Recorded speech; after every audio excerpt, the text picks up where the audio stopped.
Hujan deras mengguyur kota sejak subuh, membasahi setiap sudut jalanan sempit dan membuat becek semua ganggang kecil yang nyaris tak terlihat di peta. Di bawah atap sengkaratan sebuah warung nasi Padang di pinggiran kota, berdiri seorang bocah lelaki dengan tubuh kurus kering, baju belel, dan celana kedodoran yang sudah lusuh dan basah separuh. Namanya Reno, usia 9 tahun. Wajahnya tirus, rambutnya acak-acakan, dan sepasang matanya yang besar memandang kosong ke arah piring-piring makanan di balik kaca etalase. Sudah 2 hari ia hanya minum air hujan yang ditadah dari talang rumah orang. Reno adalah anak yatim piatu. Ibunya meninggal sebulan lalu karena kanker, dan ayahnya telah lama tiada dalam kecelakaan pabrik. Sejak saat itu, Reno hidup menggelandang, tidur di emperan toko atau terminal, berpindah-pindah sambil menggendong tas plastik berisi baju satu-satunya. Perutnya perih bukan main, tapi ia sudah terbiasa dengan rasa lapar. Walau kali ini dinginnya hujan membuat rasa itu menjalar ke tulang. Ia tidak mengemis, tidak juga mencuri. Ia hanya berdiri diam di depan warung itu, menunggu keajaiban. Di dalam warung, seorang wanita muda tengah duduk sendirian menikmati sepiring nasi rendang. Ia mengenakan jas hujan transparan yang kini sudah dilipat rapi di pangkuannya. Wajahnya anggun, rambutnya hitam lurus diikat sederhana, dan ada kesan berkelas dari penampilannya meski ia tampak sangat bersahaja. Namanya Sarah. Tak ada yang tahu siapa dia sebenarnya. Ia terlihat seperti pekerja kantoran biasa, padahal di balik kemeja sederhana itu, dia adalah pewaris tunggal dari grup bisnis raksasa warisan almarhum ayahnya. Tapi Sarah muak dengan dunia penuh topeng. Sejak ayahnya meninggal, ia sering menyamar, keluar mengenakan pakaian biasa dan berbaur dengan masyarakat. Ia percaya kebaikan sejati hanya terlihat saat orang tak tahu siapa kita. Ketika Sarah melihat Reno berdiri di luar, ia hanya menatap sebentar lalu melanjutkan makannya. Tapi Reno tetap berdiri di sana, memeluk tubuh sendiri karena kedinginan. Tak ada ekspresi merengek, tak ada suara, hanya diam, tapi menyesakkan. Saat seorang pegawai warung hendak mengusir Reno karena dianggap mengganggu, Sarah tiba-tiba berdiri. "Biarkan dia di situ," ucapnya singkat. Pegawai itu menurut. Reno menunduk, tak tahu harus bersikap apa. Setiap dia mendekat ke orang-orang, dia selalu dimaki atau dipukul. Dunia ini tak ramah untuk anak seperti dirinya. Beberapa menit kemudian, Sarah selesai makan. Ia berdiri, membawa piringnya sendiri ke tempat cuci piring, lalu berjalan keluar sambil membuka payungnya. Reno masih berdiri di tempat yang sama. Saat Sarah melewatinya, Reno menunduk sopan, menahan gemetar. Ia sudah sangat lapar. Matanya tak sengaja melihat ke arah sisa makanan di piring Sarah yang belum sepenuhnya habis. Rendangnya masih tersisa setengah potong, nasi tinggal sepertiga, dan sambal merah yang tampak menggoda. Dengan suara lirih, nyaris tak terdengar, Reno memberanikan diri berkata, "Kak, bolehkah aku makan sisa makananmu?" Kalimat itu membuat waktu seolah berhenti. Sarah menghentikan langkahnya. Ia menoleh pelan. Hujan masih deras. Suara kendaraan bercampur genangan air. Tapi kalimat bocah kecil itu menembus segalanya. Sarah menatap Reno lama. Matanya yang biasanya tenang kini berkaca-kaca. Tak ada yang pernah meminta seperti itu padanya. Bukan uang, bukan belas kasihan, tapi sisa makanan. "Apa kamu sudah makan hari ini?" tanya Sarah pelan. Reno menggeleng. "Kemarin juga belum." Sarah menunduk, menggigit bibirnya. Ada yang menghangat di dadanya. Ia melihat ke warung, lalu ke Reno. "Ayo ikut aku," ajaknya lembut. Reno mengerutkan dahi. "Aku gak punya uang. Aku yang bayar," potong Sarah cepat. Reno pun mengikuti langkah wanita itu masuk ke warung. Beberapa orang memandang heran, sebagian mencibir, mengira Sarah kasihan buta. Tapi Sarah tidak peduli. Ia memesan 1 porsi nasi rendang lagi untuk Reno. Dan ketika piring itu disajikan, Reno menatap makanan itu seolah itu adalah emas. Tangannya gemetar saat menyentuh sendok. Tapi ia tetap menatap Sarah. "Beneran buat aku?" Beneran, jawab Sarah sambil tersenyum. Reno mulai makan perlahan. Air matanya menetes di sela-sela kunyahan pertamanya. Itu adalah rendang terlezat yang pernah ia makan. Bahkan mungkin makanan pertama yang layak selama sebulan terakhir. Sarah menunduk, pura-pura sibuk membuka ponsel agar tak terlihat ia juga menahan tangis. Ia tahu betul rasa lapar, meski bukan karena miskin, tapi karena kesepian dan kosongnya hati dalam hidup bergelimang harta. Tiba-tiba, hujan reda. Cahaya matahari mulai menembus awan, dan suara ribut kendaraan mereda sesaat. Reno menghabiskan makanannya dalam diam. Saat selesai, ia menatap Sarah. Terima kasih, kakak baik banget. Sarah mengusap kepala bocah itu. Kamu punya rumah. Reno menggeleng. Tidur di mana? Kadang di terminal, kadang di masjid. Kalau nggak diusir. Hati Sarah mencelos. Dunia ini terlalu kejam. Ia mendesah pelan. Mau ikut aku? Reno mematung. Mau aku ajak ke tempat yang lebih hangat, dan gak bikin kamu lapar lagi. Reno menatap wanita itu. Ia belum percaya. Dunia terlalu sering mempermainkannya. Tapi mata Sarah tak berbohong. Ia mengangguk perlahan. Tapi ketika Sarah membuka dompetnya untuk membayar makanan, salah satu kartu hitam berlogo eksklusif jatuh ke lantai. Reno melihatnya, tapi tidak tahu itu apa. Ia hanya menunduk sopan. Sarah buru-buru memungutnya. Pemilik warung sempat melirik sekilas dan tercengang, karena kartu itu bukan milik sembarang orang. Tapi Sarah cepat menaruhnya kembali dan mengajak Reno keluar. Saat mereka berjalan di trotoar, orang-orang masih memandang heran. Seorang bocah kumal berjalan di samping wanita cantik. Mereka tampak seperti dua dunia yang berbeda. Tapi Sarah tidak peduli. Baginya, dunia yang indah adalah saat satu hati bertemu hati lain yang murni. Ia tak tahu, langkah kecilnya hari ini akan membuat hidupnya berubah. Reno juga tak tahu, wanita yang memberinya makan bukanlah orang biasa.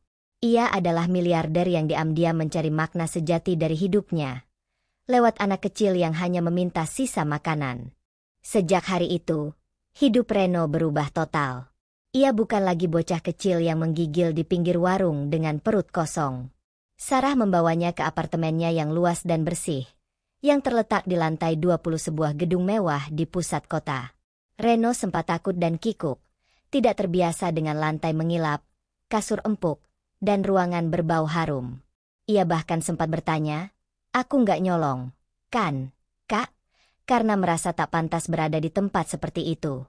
Sarah tertawa kecil, menepuk pundak Reno dengan lembut. "Enggak, kamu cuma sedang dikasih kesempatan hidup yang lebih baik."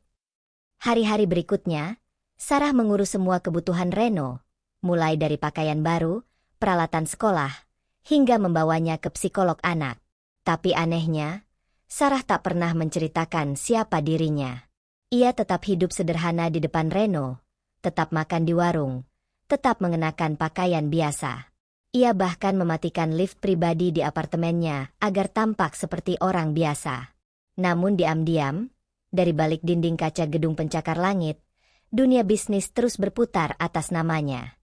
Ia hanya memantau lewat laptop sesekali, memberi perintah pada asisten rahasianya, dan merahasiakan semuanya dari Reno. Suatu malam, Reno terbangun dari tidurnya karena mimpi buruk. Mimpi tentang ibunya yang terbatuk-batuk di rumah sakit, meminta maaf karena tak bisa membelikannya sepatu baru untuk sekolah. Reno menangis diam-diam, tapi Sarah yang tidur di kamar sebelah mendengar suara isakannya. Ia datang, duduk di samping Reno, lalu memeluknya. "Kalau kamu rindu ibu, kamu boleh nangis di sini," bisik Sarah sambil mengelus rambut Reno. Itu adalah pelukan paling hangat yang Reno rasakan sejak ibunya pergi. Tapi di saat kehangatan itu terus tumbuh, bahaya diam-diam mengintai. Tanpa diketahui Sarah, salah satu pengemudi ojek online yang mengantar Reno dan Sarah beberapa hari lalu mengenali wajah Sarah dari sebuah artikel berita bisnis yang sempat viral.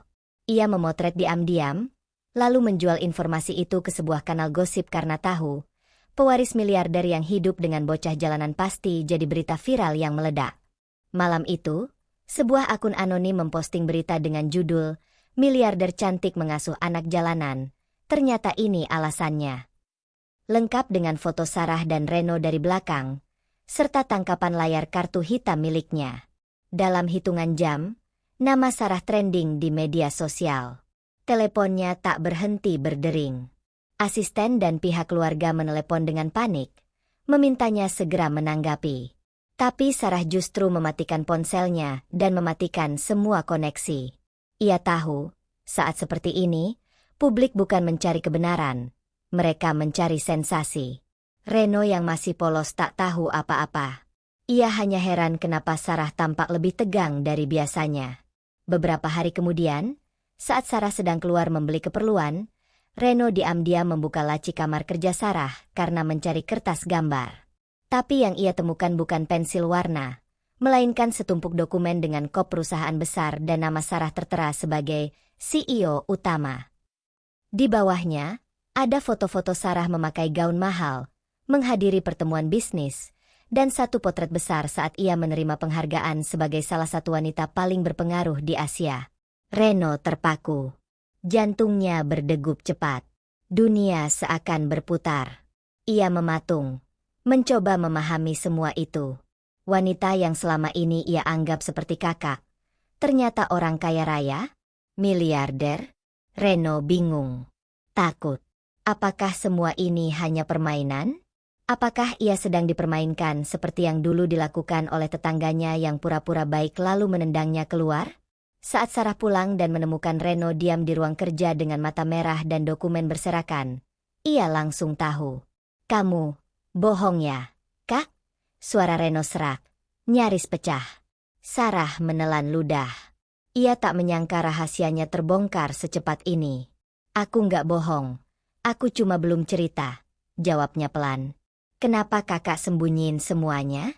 Kenapa nggak bilang dari awal kalau kakak orang kaya?" Reno bergetar. Matanya penuh luka. "Aku kira kita sama-sama orang biasa. Aku percaya kakak karena kakak baik, bukan karena punya uang. Tapi sekarang aku bingung. Semua ini karena kakak kasihan? Atau cuma mau ngerasa jadi pahlawan?" Kata-kata itu seperti pisau. Sarah tercekat. Ia mendekat. Tapi Reno mundur. "Aku bukan proyek amal, Kak," gumam Reno sambil berlari keluar. Tak peduli hujan kembali turun di luar sana. Sarah mengejarnya. Tapi Reno sudah masuk ke lift, turun ke bawah dan berlari ke jalan. Sarah kalut. Ia mengambil jas hujan dan payung, lalu turun menyusuri trotoar, memanggil-manggil nama Reno di tengah hujan yang makin deras. Di luar, Reno berlari tanpa tujuan. Ia bingung, marah, sakit hati. Hatinya berkata Sarah tulus, tapi pikirannya takut ia hanya sedang dimanfaatkan. Saat ia menyeberang jalan sambil menangis, sebuah mobil melaju kencang dari arah kanan. Klakson membahana. Teriakan orang-orang terdengar.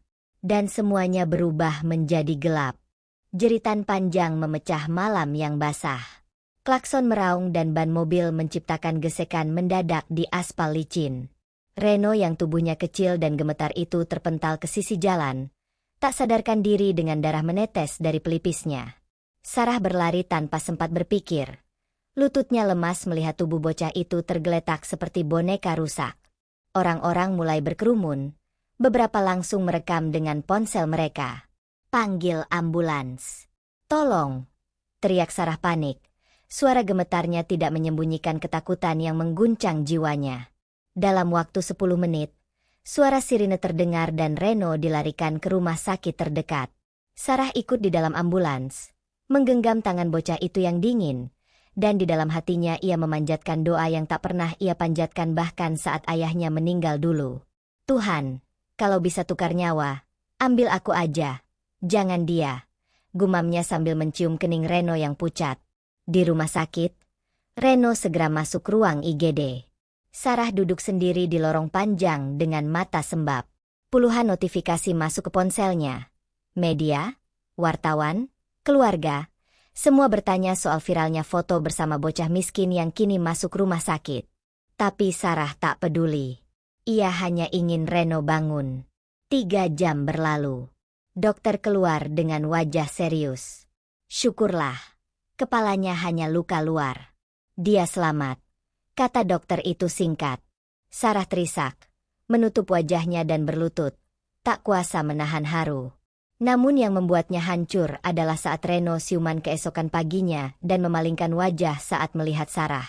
Bocah itu tak mau bicara, tak mau menyentuh makanan, tak mau menjawab apapun. Luka di tubuhnya tak sebanding dengan luka di hatinya. 3 hari berlalu, Reno tetap menolak Sarah. Hingga akhirnya, Sarah meninggalkan satu surat di samping tempat tidurnya, lalu pergi diam-diam. Isinya hanya satu kalimat pendek. Kamu benar, aku bukan siapa-siapa kalau hatimu sudah tak percaya padaku lagi. Hari-hari berlalu cepat. Reno dipindahkan ke panti asuhan terbaik yang didanai seseorang secara anonim. Hidupnya mulai stabil, tapi hatinya tetap merindukan satu pelukan. Pelukan Sarah. Di sisi lain, Sarah menghilang dari publik. Ia menyerahkan kendali bisnis ke wakil direktur dan pindah ke kota kecil. Ia mengganti namanya, berhenti memakai ponsel pintar, dan hidup seperti warga biasa. Ia mengajar anak-anak di kampung nelayan dan tak pernah menyebut siapa dirinya. Namun, sebuah kabar besar kembali mengguncang internet 6 bulan kemudian. Seorang miliarder wanita yang menghilang tiba-tiba muncul dalam rekaman CCTV pasar tradisional sedang memasak di dapur umum untuk anak-anak jalanan.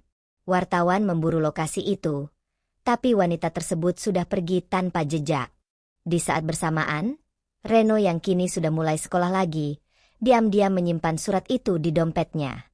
Suatu sore, ia melihat layar televisi di panti menayangkan potongan wajah samar Sarah, dan untuk pertama kalinya ia menangis lagi. Bukan karena sedih, tapi karena rindu. Reno nekat keluar malam itu, menyusuri jalanan dan terminal tempat pertama kali ia bertemu Sarah, berharap bisa menemukan satu jejak. Tapi yang ia temukan hanyalah satu mangkuk sayur sederhana di kursi kayu terminal, dengan secari kertas kecil bertuliskan, "Bolehkah aku makan sisa waktumu sekarang?" Reno terdiam. Ia tahu tulisan itu. Ia tahu rasa di dada itu. Ia menangis keras, memeluk mangkuk itu seolah itu adalah Sarah.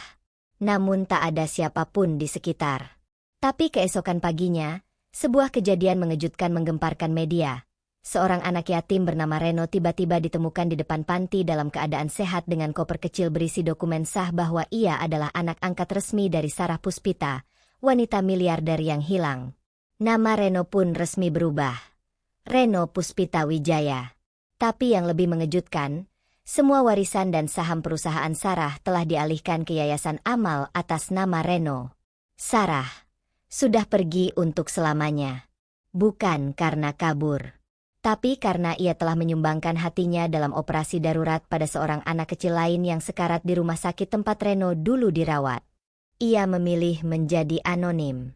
Pilihannya bukan menyelamatkan bisnis, tapi menyelamatkan hidup. Dunia tak tahu, tapi Reno tahu. Ia bukan anak pungut, bukan anak kasihan, tapi anak dari wanita paling kuat yang pernah ia kenal. Dan setiap kali hujan turun, Reno akan berdiri di pinggir warung nasi itu, memandang langit, lalu berbisik pelan. "Terima kasih, Kak, atas semua sisa kasih yang ternyata utuh."